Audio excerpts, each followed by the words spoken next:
tetapi tidak menurunkan kadar semangat kita untuk senantiasa menimba ilmu, mencari ridho Allah Subhanahu wa taala.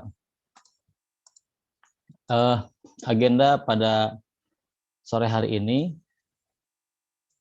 adalah monitoring dan evaluasi pelaksanaan kerja praktek semester genap tahun akademik 2020-2021. Sebelum kita mulai, mari sama-sama kita berdoa supaya kegiatan kita pada sore hari ini maupun setelah kegiatan di sore hari ini kita diberikan keberkahan, semuanya bisa menjalankan aktivitas dengan baik. Berdoa menurut keyakinan dan agama masing-masing, dipersilahkan. Bismillah.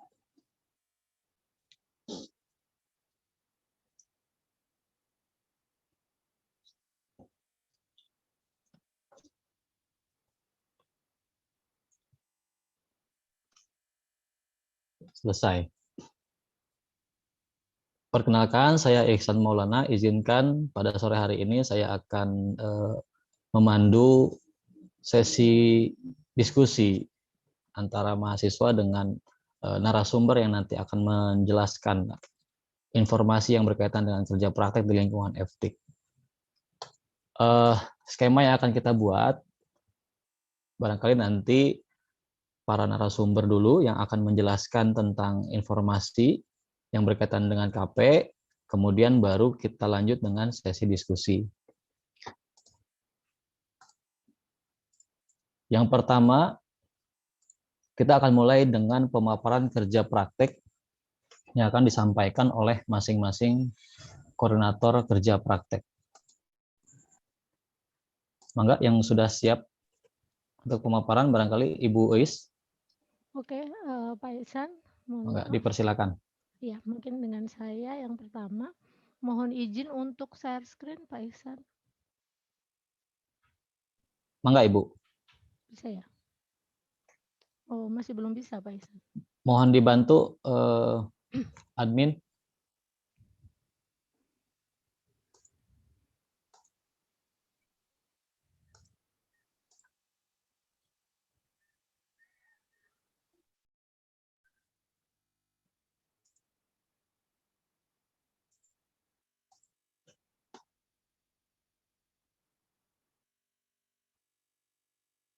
Admin mohon dibantu. Udah ada Bu? Udah bisa Bu? Sebentar, udah Pak Ihsan, udah. Oke.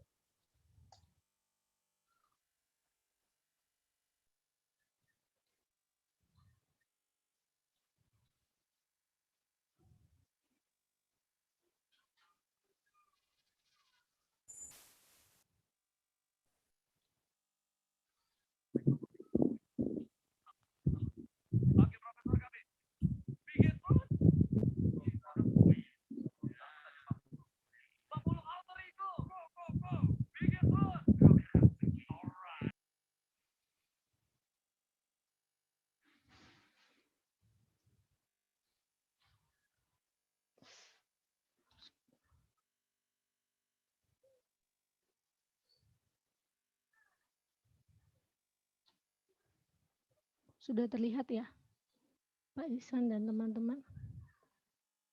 Sudah Ibu, sudah. Oke. Bismillahirrahmanirrahim. Oke, saya mulai. Baik, Assalamualaikum warahmatullahi wabarakatuh. Selamat siang. Terima kasih atas kesempatan yang diberikan kepada saya. Kali ini saya selaku koordinator KP ingin menyampaikan kembali mengenai beberapa hal yang berkenaan dengan kerja praktek, mengingatkan kembali gitu ya.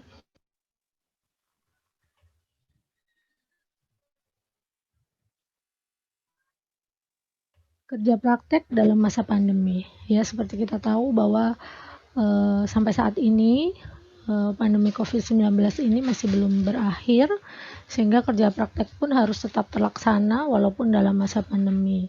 Tentunya di sini harus mewajibkan peserta KP, dalam hal ini mahasiswa, untuk menjalankan protokol kesehatan.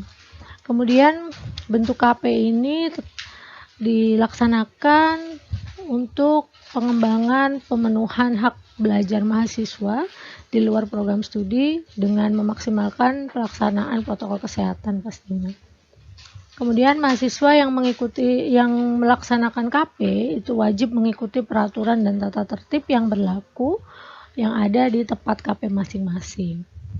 Selanjutnya, dalam hal untuk pelaksanaan dari protokol kesehatan ini, diharapkan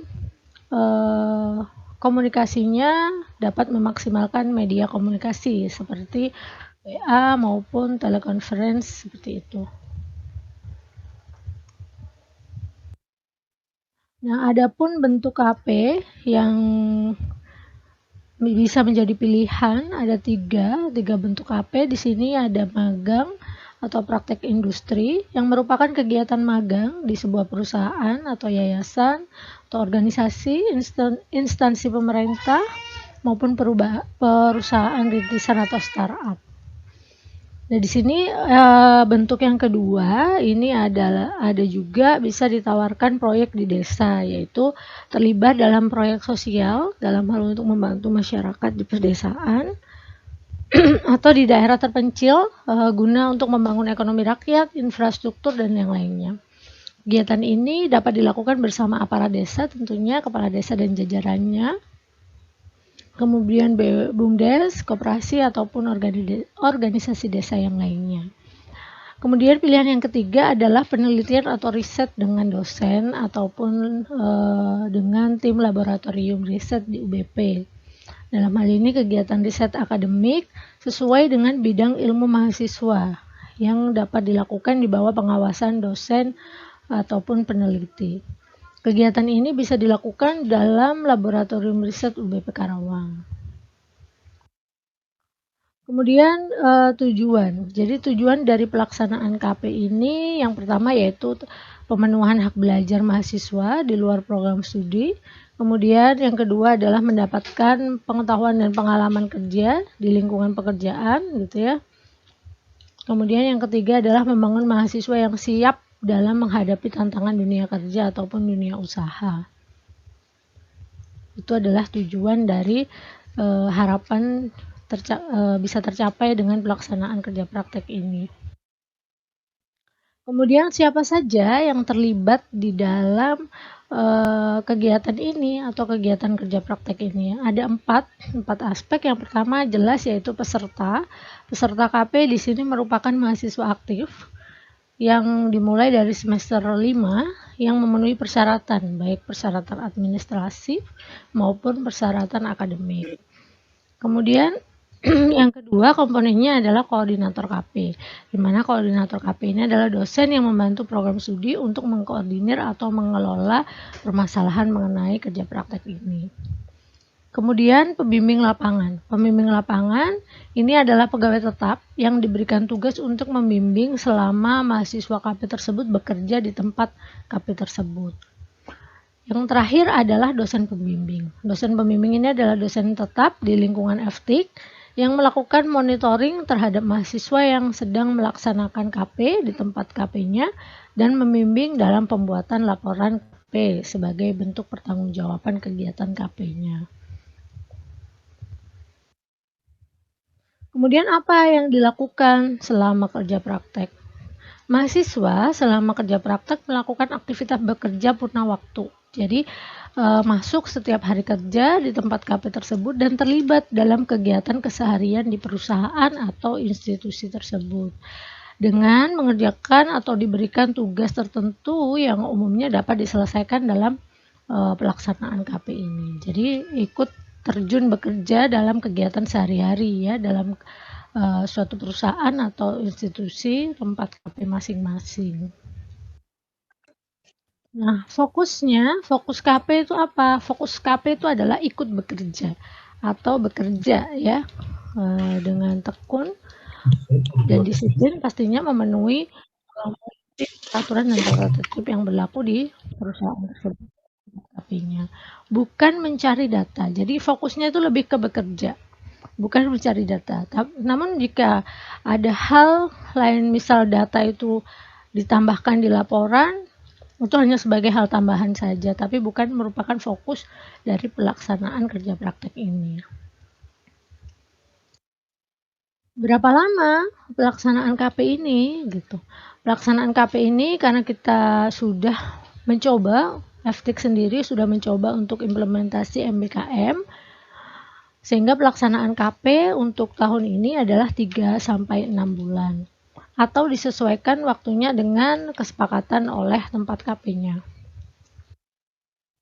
Kemudian kegiatannya apa aja? Kegiatan yang sesuai dengan bidang ilmu yang bersangkutan itu sangat diperbolehkan, atau bidang lain juga masih diperbolehkan. Yang nantinya misal bidang lain itu akan ditinjau dengan ilmu yang sedang ditekuni oleh si mahasiswa peserta KP itu sendiri.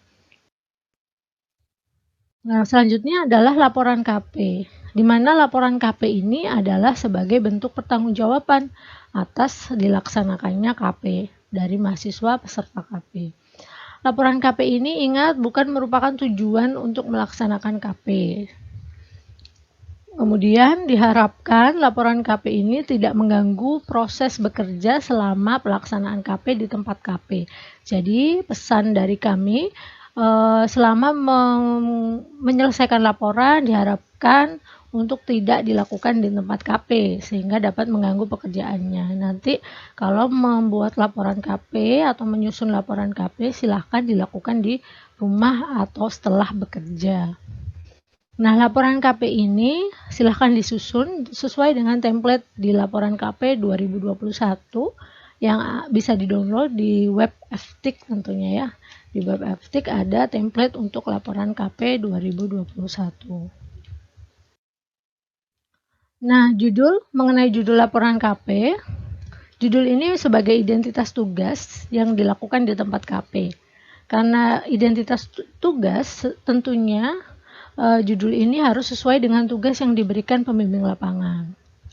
Kemudian bisa menggambarkan bidang rutinitas bekerja di tempat KP-nya. Jadi rutinitas setiap harinya itu melaksanakan apa, itu dideskripsikan di judul, bisa mendeskripsikan itu.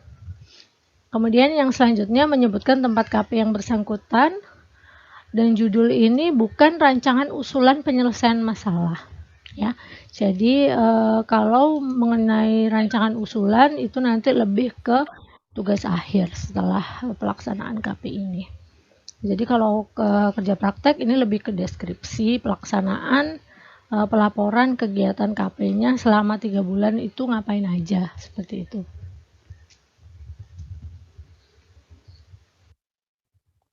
Nah, ini adalah contoh judul ya, contoh beberapa judul. Yang pertama misal pendaftaran pasien secara online di Apotek Mitra Galuh Karawang. Jadi yang bersangkutan hanya mengamati atau melakukan, bukan mengamati ya, melakukan pendaftaran pasien secara online. Jadi bekerja atau ikut magang di bagian ini gitu ya. Sehingga yang dilaporkan ya tentunya bidang pekerjaan yang sedang dilakukan. Kemudian yang kedua adalah contoh yang lainnya, pengendalian surat masuk dan surat keluar pada Diklat PT Pupuk Sriwijaya. Kemudian sistem layanan pelanggan online car wash PT Online Prima Sejahtera, bisa. Kemudian perhitungan kredit poin untuk pengajuan kenaikan pangkat guru di Dinas Pendidikan Kota dan sebagainya. Ya, intinya menyebutkan tempatnya dan menyebutkan gambaran tugas yang sudah dilakukan selama melakukan kerja praktek. Nah, ini ada hal penting yang perlu diingat. Output dari kerja praktek selain laporan itu adalah wajib ya, karena tidak mengerjakan laporan tidak lulus ya, tidak lulus dalam nilai untuk KP-nya. Jadi laporan itu wajib. Namun output yang lainnya yang bisa kita sarankan, yang baik juga ketika dilaksanakan, yaitu misal kita bisa menghasilkan adanya hak kekayaan intelektual dari suatu karya ilmiah, yaitu laporan KP-nya, atau publikasi bersama dengan dosen pembimbingnya. Itu juga sangat diperbolehkan dan sangat menambah nilai dari yang bersangkutan nantinya ya, sangat baik. Kemudian outcome atau dampaknya ya diharapkan adanya peningkatan hard skill dan soft skill dari yang bersangkutan peserta KP tentunya. Untuk seminar KP akan dilaksanakan pada bulan Mei 2021.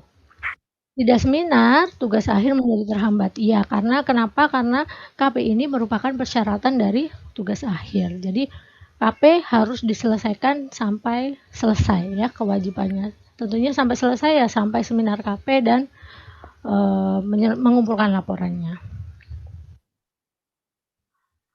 Nah, pelaksanaan KP ini bila sungguh-sungguh banyak sekali hasil yang mungkin didapatkan gitu ya ketika kita memang serius mengerjakannya. Misal bisa ditawari pekerjaan di tempat KP yang sedang dijalankan seperti itu. Kemudian mendapatkan ide wirausaha dari pelaksanaan kegiatan kerja prakteknya. Kemudian mendapatkan ide penelitian tugas akhir, boleh. Jadi ketika KP ternyata menemukan masalah nih. Nah, permasalahan bisa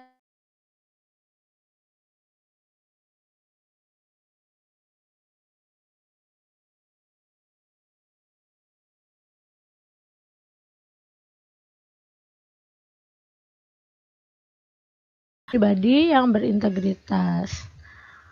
Kemudian lulus tepat waktu, pastinya ketika melaksanakan KP tepat waktu diharapkan bisa lulus tepat waktu dan lain-lain.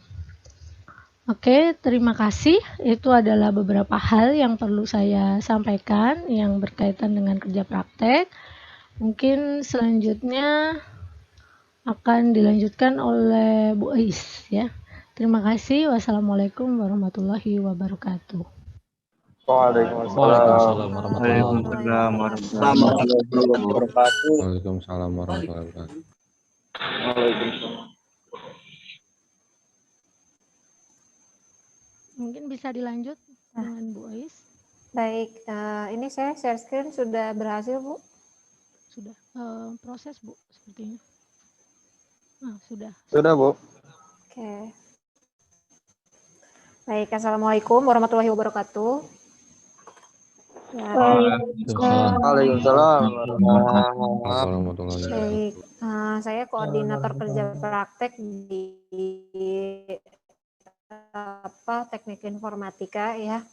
Nah, ini saya akan melanjutkan pemaparan dari Bu Agda tadi. Jadi saya bagi ini ke dalam beberapa pokok bahasan. Nah, ini lebih ke sifatnya ke teknisnya untuk kelanjutan dari kerja praktek yang sudah Anda lakukan. Karena kan sekarang kita dari pertengahan menuju akhir. Jadi saya akan menginformasikan mengenai teknis bagaimana sih di pertengahan sampai akhir ini apa aja yang akan Anda lakukan seperti itu.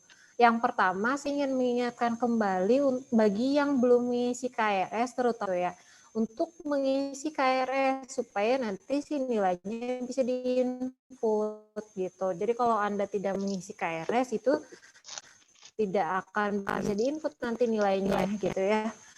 Jadi tolong yang belum itu segera isi KRS-nya. Kemudian yang kedua itu kami menetapkan bahwa batas akhir pendaftaran ya, berarti KP. Jadi jika Anda masih ada yang belum melaksanakan KP ini tolong segera cari tempat KP-nya, ini paling lambat itu Anda harus sudah melaksanakan KP dimulai dari tanggal 31 ini paling lambat gitu. Jadi kalau misalkan takutnya nggak akan cukup waktunya untuk memenuhi waktu yang kerja praktik gitu ya. Jadi tolong segera biasanya koordinator kerja praktik juga mendatakan siapa yang belum dapat, itu mohon diinfokan kalau yang belum dapat, karena di IF sendiri juga masih banyak yang nggak tahu statusnya dia itu udah dapat atau belum, karena dia juga nggak mengisi monitoring seperti itu. Jadi kalau misalkan koordinator KP membagi form monitoring, mohon diisi gitu. Kalau misalkan belum dapat tempat kerja praktek, mungkin nanti si koordinator bisa memberikan alternatif tempat gitu ya, maupun baik di lingkungan kampus atau di tempat yang lainnya seperti itu. Nah, kemudian yang ketiga mengenai pengajuan kuesioner dan lembar penilaian, ini kebetulan ada yang memang sudah selesai KP-nya karena pengerjaannya lebih dulu atau karena memang si perusahaannya mengizinkan untuk 1 bulan sehingga dia sudah selesai. Nah, ini untuk pengajuan kuesioner dan pembimbing lapangan Anda. Nah, itu si formnya Anda mengajukan ke Etik melalui web Etik ya. Jadi Anda buka untuk yang menu pelayanan TU itu gitu ya, terus KP di sana Anda nanti ada untuk mengajukan si form kuesioner dan lembar penilaian seperti itu. Ini wajib login dengan akun pribadi. Data Anda tercatat di situ gitu ya, siapa yang mengajukan gitu, namanya, NIM dan lain sebagainya. Gitu.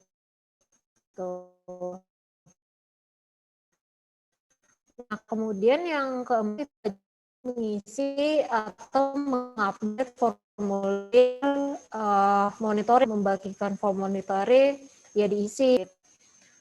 Nah, kemudian jadi setelah Anda menyelesaikan KP itu akan disebarkan gitu. Selain tadi laporannya untuk pendaftaran itu periodenya di tanggal 26 sampai 3 April gitu ya. Nanti koordinator kerja praktik itu menginformasikan baik atau tidak, tapi intinya adalah di periode waktu ini gitu. Nah, kemudian untuk pelaksanaannya itu ada di tanggal 3 Mei sampai 8 Mei. Seperti itu. Jadi Anda itu ini harus sudah melaksanakan seminar semuanya. Kalau misalkan tidak ada yang tidak mendaftar di periode ini, itu tidak akan melaksanakan seminar dan tidak akan ada seminar lagi gitu. Jadi mohon semuanya harus gitu ya. Nah, kemudian untuk revisinya, karena revisi itu aturannya sebenarnya Anda itu setelah melakukan seminar itu dikasih 2 minggu. 2 minggu untuk menyelesaikan revisian sampai dengan dijilid dan diserahkan nanti si hasil laporan yang sudah direvisi itu. Gitu ya. Jadi setelah Anda seminar itu nanti ada revisian dari penguji, Anda diminta untuk revisi itu rentang waktunya dari 10 Mei sampai 29 Mei. 29 Mei itu Anda sudah harus menyerahkan ke panitia KP berupa hard copy yang siap dijilid. Nanti yang menjilidnya itu adalah panitia KP yang ditunjuk oleh koordinator KP. Seperti itu. Jadi biar memudahkan supaya nggak ada yang warnanya beda gitu ya, bolak-balik salah lagi yang gitu, karena kebanyakan kemarin kasusnya seperti itu. Jadi kita memutuskan bahwa untuk penjelidannya biarkan dikolektif oleh panitia KP saja gitu, memudahkan ada juga kan ya gitu. Nah, ini juga dilengkapi dengan tanda tangan pengesahan dan persetujuan. Untuk lembar pengesahan dan persetujuan itu mau tidak mau Anda harus dicap ditanda tangan basah, tidak boleh digital ya di sini untuk di laporan hard copy, terutama yang soft copy juga scanannya harus dari tanda tangan yang asli tersebut. Oh iya, satu lagi untuk yang kuesioner sama lembar penilaian juga jangan sampai lupa itu ditandatangani dan dicap basah oleh si pihak perusahaannya atau pihak tempat KP-nya gitu ya. Jadi mohon ini untuk diingat untuk kuesioner dan lembar penilaiannya gitu. Nah, kemudian untuk pengumpulan laporannya nanti untuk di akhir itu setelah beres gitu ya, nanti yang dilaporkan itu yang dikumpulkan itu hard copy dan soft copy. Mungkin yang hard copy nanti panitia kan ya karena dia menjilid jadi langsung dikumpulkan langsung oleh panitianya. Kalau soft copy nanti mungkin teknisnya berbeda antara saya dengan Bu Akda, nanti info dari koordinator masing-masing saja. Kalau saya biasanya dengan email gitu ya, melalui email. Ini wajib juga, ini periodenya juga sama, jadi maksimal hingga 8 Juni 2001. Nah, kalau misalkan syarat-syarat ini tidak terpenuhi gitu ya, maka si nilai Anda tidak akan diinput nih, gitu. Jadi mau tidak mau Anda harus memenuhi semua syarat ini, baru nilainya akan diinput, gitu. Apalagi tidak menyelesaikan revisi,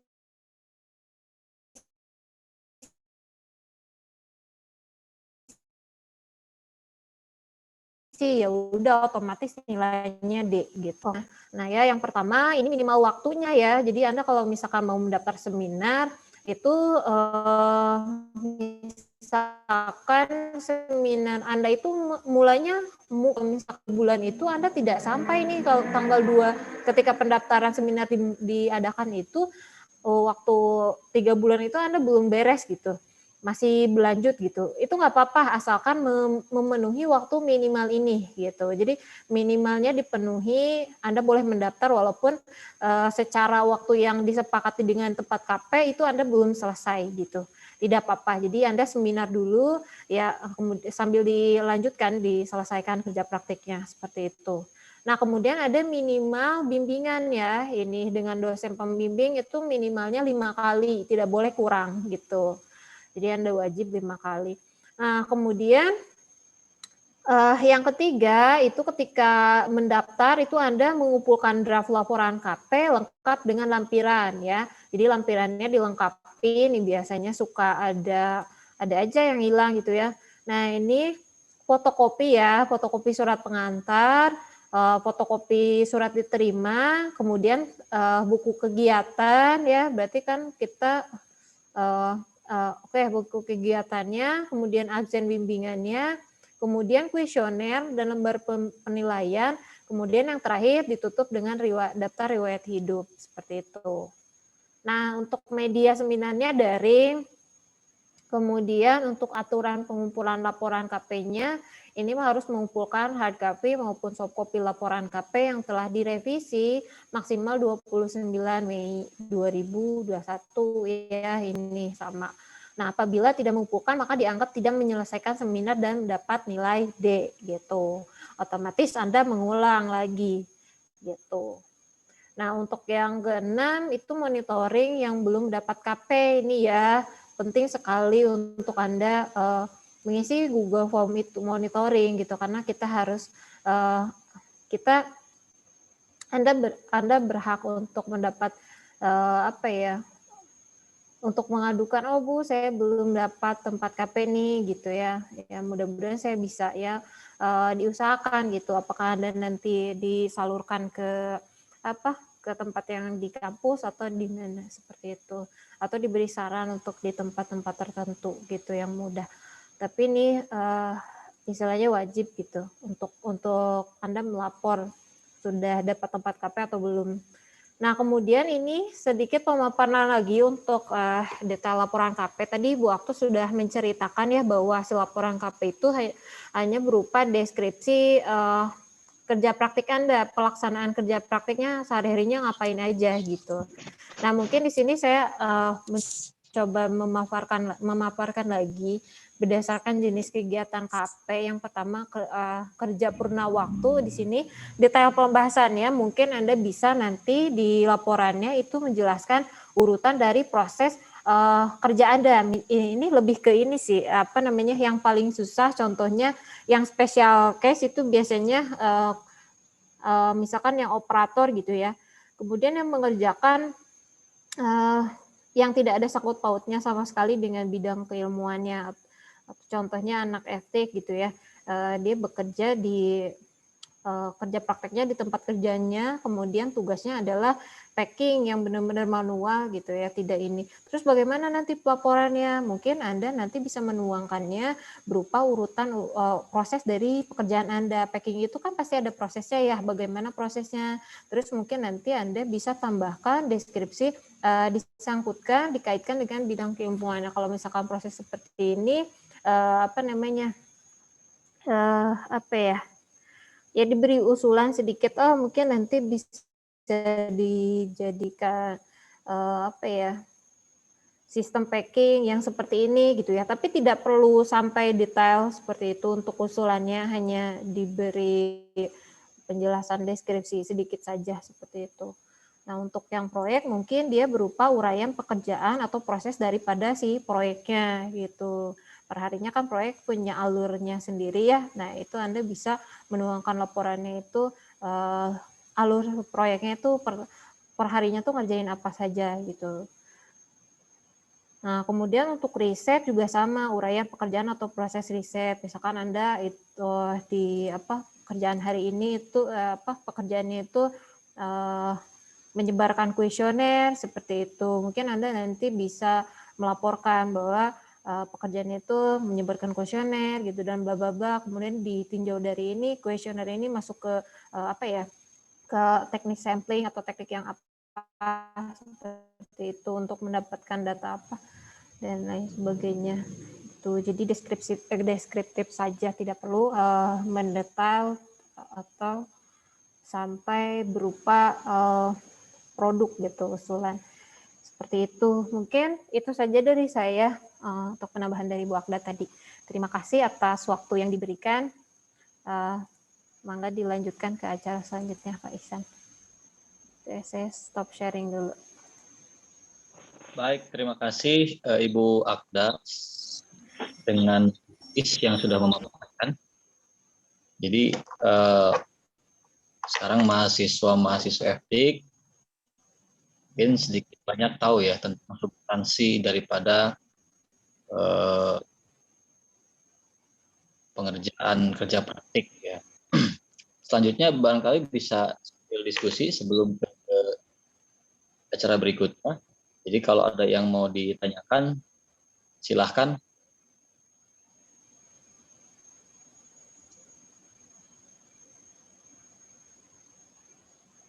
Terkait teknis kerja praktik yang tadi dipaparkan oleh Bu Akda dan Ibu Elis.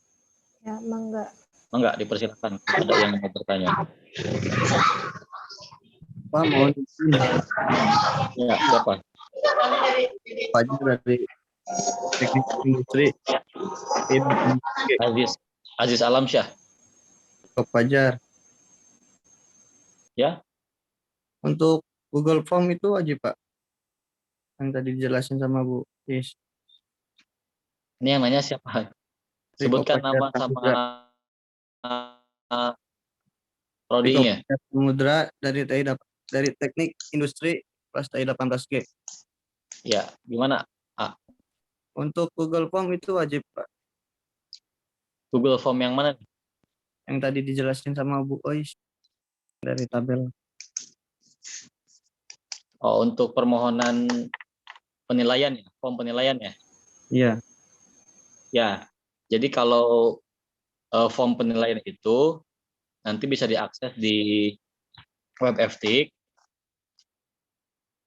Di fitur tata usaha itu nanti ngelinknya ke Google Form yang kita memang membutuhkan data-data perusahaan yang sedang menjadi tempat KP. Nah, sehingga di form penilaian KP itu nanti ada data-data perusahaan yang harus diisi. Ya, kemudian mahasiswa nanti bisa mendownload di web FTIK.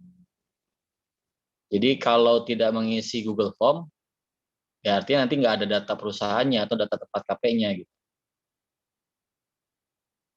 Itu ya. Izin menambahkan, Pak Ihsan.